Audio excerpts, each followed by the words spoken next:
রনির সীমান্তে এখন কি পরিস্থিতি দেখছেন এবং সেই সাথে বিজিবি কতটা তৎপর অবস্থানে রয়েছে জানাবেন। ফোটানোর ঝামেলা ছাড়াই নিরাপদ পানির জন্য ঘরে আনুন পিওরিট। কল করুন 16627।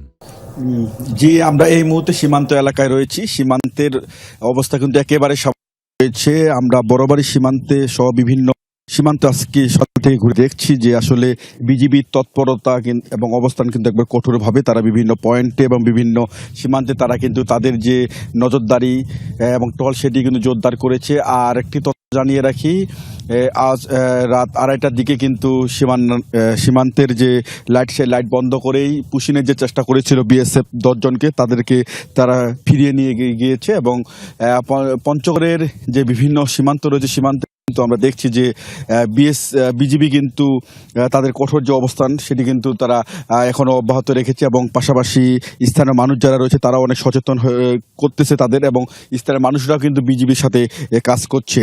এবং পঞ্চগড়ের যে প্রায় 277 কিলোমিটার সীমান্ত এলাকা রয়েছে, তার মধ্যে পঞ্চগড়, নীলফামারী এবং ঠাকুরগাঁও 3টি ব্যাটালিয়নের বিজিবি সদস্যরা দায়িত্ব পালন করছে। পঞ্চগড় 18 বিজিবি ব্যাটালিয়নের 135 কিলোমিটার এবং নীলফামারীর মোটামুটি 128 কিলোমিটার সীমান্ত এলাকা রয়েছে। এই সীমান্ত এলাকাগুলোতে কিন্তু বিজিবির তাদের লোকজন এবং তাদের যে সদস্য সেটি কিন্তু তারা বাড়িয়েছে। এবং আমরা যে সীমান্ত এলাকা রয়েছে এখানে কিন্তু আমরা দেখেছি যে আজকে সকাল থেকে পরিবেশ অনেকটা স্বাভাবিক রয়েছে। এখানে কিন্তু আশপাশে অনেক স্থানীয় মানুষও ছিল, তারা কিন্তু ইতিমধ্যে তাদের বাড়িতে চলে গেছে। এবং বিজিবি সদস্যরা রয়েছে, তাদের টহল তারা জোরদার দিচ্ছেন এবং তারা তাদের যে অবস্থান সেটি তারা এখনো অব্যাহত রেখেছে। এবং বিজিবির পক্ষ থেকে আমাদেরকে জানানো হয়েছে তারা কোনোভাবেই পুশিন বা অনুপ্রবেশ তারা মেনে নেবে না, এবং তারা কড়া জবাব দিচ্ছে এবং তারা বলছেন যে পুশিন ঠেকাতে তারা তৎপর রয়েছে। সোয়া।